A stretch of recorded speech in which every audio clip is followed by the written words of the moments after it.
இன்றைய ஆவிக்குரிய வார்த்தை சங்கீதம் 55:22. கர்த்தர் மேல் உன் பாரத்தை வைத்துவிடு, அவர் உன்னை ஆதரிப்பார், நீதிமானை ஒருபோதும் தள்ளாட ஒட்டார்.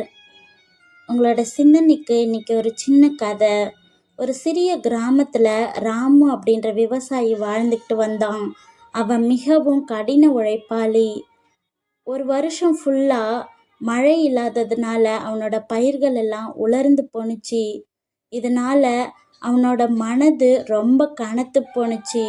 குடும்ப சுமை, கடன் இதெல்லாம் அவனோட மனதை ரொம்ப அழுத்துனுச்சு.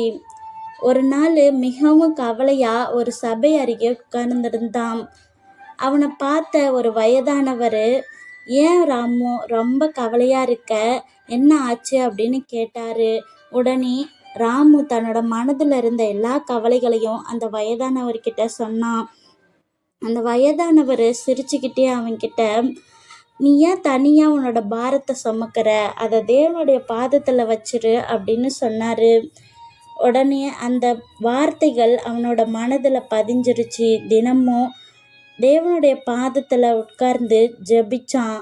என்னுடைய எல்லா சுமைகளையும் நீங்கள் பார்த்துக்கோங்க அப்படின்ட்டு அவர்கிட்ட ஒப்பு கொடுத்தான். சில நாளுக்கு அப்புறம் நல்ல மழை பெஞ்சுது. அவனோட விவசாய நிலம் உயிர் பெற்றுது.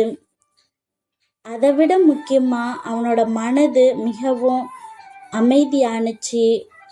இதை கேட்டுட்டு இருக்க நம்மளோட வாழ்க்கையில் கூட நம்மளோட எல்லா பிரச்சனைகளையும் நம்ம தனியே சுமக்க வேண்டியதில்லை. தேவனுடைய பாதத்தில் ஒப்பு கொடுத்துட்டோம் அப்படின்னா அவர் நம்மளை தாங்கி நடத்துவார்.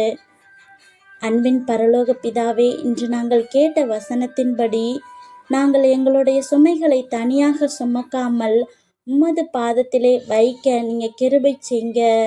இந்த நாளிலும் பிறந்த நாள், திருமண நாள் காணக்கூடிய ஒவ்வொருவரையும் ஆசிர்வதிங்க. அவங்க வாழ்க்கையிலே இன்னும் அதிகமான வெற்றிகளை பெற கிருபை செய்ங்க.